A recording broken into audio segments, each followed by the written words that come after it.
Jumpa lagi di channel kami, channel Script for Script, khusus membahas tentang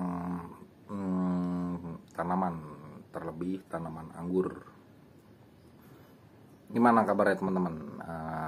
Setelah beberapa lama nih kita udah terbiasa dengan COVID, sekarang makin membludak lagi, apalagi yang varian terbaru Omicron. Kiranya teman-teman semua diberikan kesehatan, rezeki, dan yang terbaik lah. Oke, biar kagak terlalu lama basa-basinya, bosan juga ntar dengernya. Oke, ini di video kali ini saya mau membahas tentang rootstock anggur. Teman-teman kan udah paham sendiri nih, udah tahu gitu rootstock itu apa gitu. Kan di video saya sebelumnya sudah saya jelaskan tentang definisi rootstock dan kegunaannya.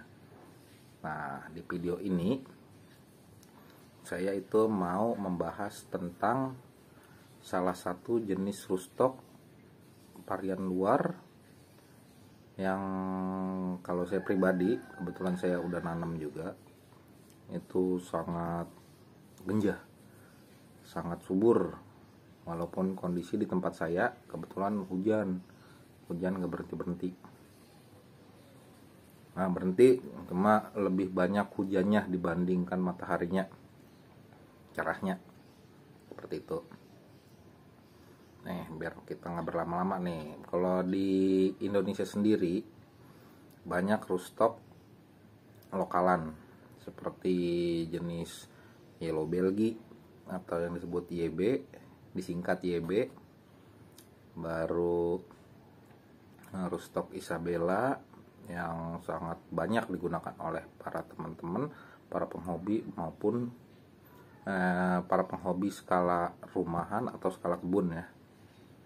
Nah, untuk ada lagi Red Master, itu masih lokalan juga. Alfonso, itu batang bawah rootstock yang dikenal sangat bagus dalam perakaran dan daya tahannya terhadap tanah dalam artian media tanah yang terlalu basah atau terlalu kering. Rootstock inilah yang digunakan karena mereka itu cenderung lebih kuat, lebih survive dalam menghadapi transisi ataupun perubahan iklim yang berhubungan dengan pertumbuhan tanaman tersebut. Kita membahasnya tanaman anggur seperti itu, teman-teman. Nah, untuk kali ini saya membahas tentang tanaman rootstock anggur Kober 5BB. Apa itu Kober 5BB? Kober 5BB sendiri adalah salah satu rootstock luar negeri yang kalau saya pelajari sih, yang saya pahami itu batang bawah yang tidak membuahkan beri, tidak memberikan buah, tapi batang bawah ini sangat genjah, sangat subur, sangat tahan terhadap perubahan cuaca ataupun perairan yang sangat becek gitu, curah hujan tinggi ataupun curah hujan tidak ada ataupun kemarau. Kober 5BB ini bisa disebut sebagai batang yang sangat kuat, batang bawah yang sangat kuat. Kebetulan ini saya ada contohnya nih dari tanaman saya sendiri, saya bela-belain potong. Semoga berguna. Ini contoh daunnya. Ini contoh varian Kober 5BB.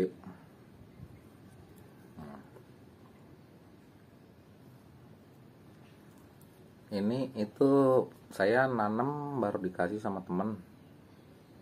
Itu usianya sekitar 2 bulanan lah, 2 bulanan. Tapi kegenjahannya luar biasa. Dalam artian saya nggak pernah siram. Saya mau tes itu gimana sih kehebatan batang rootstock ini. Itu dulu juga saya hanya dapat cutting, saya semai sendiri, saya hanya tancapkan ke media tanam. Media tanamnya pun enggak media tanam khusus gimana-gimana gitu, hanya tanah campur sekam bakar saja. Seperti itu teman-teman. Ini bentuk daunnya, dilancip-lancip ruasnya tuh, yang besarnya tuh. Belakangnya nggak berbulu. Kalau bela kan cenderung berbulu, kalau dia tidak. Ini bentuk daun depannya. Nah, berbicara tentang anggur Kober 5BB ini, hampir rata-rata petani atau skala kebun itu menggunakan varietas ini, varietas rootstock ini, rootstock Kober 5BB ini, karena ketahanan seperti yang saya bilang tadi, saya jelaskan tadi, dia itu sangat tahan terhadap perubahan apapun gitu, perubahan cuaca, perubahan, dan tahan terhadap hama juga katanya.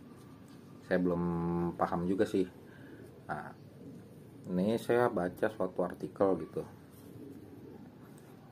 di India Kober 5BB ini udah diuji coba oleh salah seorang petani India itu dengan curah hujan yang terus menerus selama 4 bulan, tapi sangat tidak mempengaruhi pertumbuhan dan kesuburan si tanaman anggur tersebut. Jadi intinya ya bisa dibilang perkasa lah. Perkasa, tangguh kalau bisa dibilang tangguh ini batang bawah ini. Walaupun sempat ada juga di salah satu grup itu yang memberitahukan batang bawah dengan menggunakan RS Kober dibanding RS lokal lainnya, itu hasil buah pertama dan kedua mungkin sangat-sangat asam, walaupun itu varietas yang manis gitu, varietas impor yang terkenal manisnya seperti Gospi, Autumn Royal, seperti itu kan, yang breaknya sudah di atas 20-an, tapi masih bisa membawa asam di berinya, dengan posisi itu HSP-nya hari setelah pruning itu sudah mencapai usia matang atau sekitar 3 bulan, tapi masih asam karena nutrisi yang terkandung dari rootstock aslinya, rootstock Kober ini sangat dominan, dan itu berpengaruh ke buah. Tapi itu juga baru beberapa orang yang bilang, saya sih agak percaya juga, namanya gen dalam artian bahkan kita aja manusia itu cenderung nurunin beberapa sifat dari orang tua kita. Seperti itu juga mungkin tanaman. Jadi mungkin indukannya bawahnya itu rootstocknya anggur lokal, rootstocknya anggur yang genjah tapi terkenal asamnya, baru dibuahkan dengan anggur impor, dikawin silangkan dengan anggur varietas impor, varietas manis. Ada kemungkinan, cuma itu memang harus kita praktekkan sendiri sih, biar jadi pembelajaran juga buat kitanya. Tapi ada kemungkinan sih, saya pribadi mengiyakan dalam artian mungkin nanti kalau udah pembuahan ketiga atau keempat, barulah itu pure rasanya, murni gitu, untuk varietas itu sendiri. Misalkan kita nanamnya Julian, mungkin nanti pembuahan ketiga dan keempat rasanya akan seori Julian, manisnya juga. Seperti itu teman-teman. Kiranya dongeng saya tadi cerita saya tadi sedikit memberikan pencerahan. Kalaupun ada yang keliru dari deskripsi dan penjelasan saya tadi, tolong dibantu dikasih masukan lewat komen, sama-sama masih belajar soalnya. Seperti itu teman-teman. Nanti sebentar kita lihat, saya tunjukkan foto anggur Kober 5BB saya, semayan saya ya. Oke teman-teman, ya teman-teman, ini Kober 5BB saya. Ini dulu saya dapat sekitar bulan 12 awal, 2 bulanan lewat lah. Ini batangnya itu hanya sebesar sedotan aqua lah dulu, sedotan aqua, lebih gede lagi mungkin dikit ya. Ini teman-teman, medianya hanya tanah dan sekam nih tuh. Tapi ini tanpa saya siram, tanpa saya pupuk, berbeda dengan varietas lain, varietas saya, tanaman saya. Tapi ini sangat-sangat subur, sangat subur. Nanti tumbuh lagi, baru keluar tunas, baru pecah lagi tunasnya ini bawah, bat bawah. Nah ini teman-teman keseluruhannya. Ini ada beberapa yang saya coba grafting dengan anggur impor, tapi belum mengeluarkan hasil nih. Tapi kayaknya yang ini sih udah sekitar 3 hari masih hijau, cuma batangnya udah hitam, batnya nggak tahu. Yang ini Dicksonnya kebetulan saya dapatnya itu entresnya udah agak layu, batnya udah jelek, jadi kemungkinan besar gagal. Nah ini kita bahas lagi nih batangnya.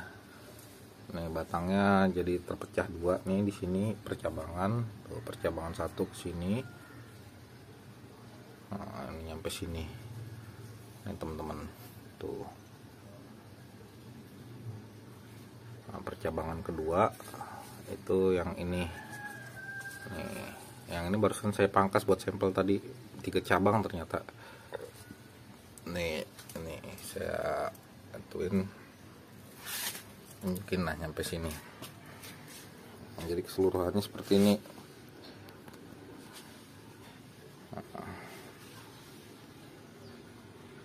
Sangat-sangat cepat dengan media dan penanganan sangat biasa, sangat diajukan.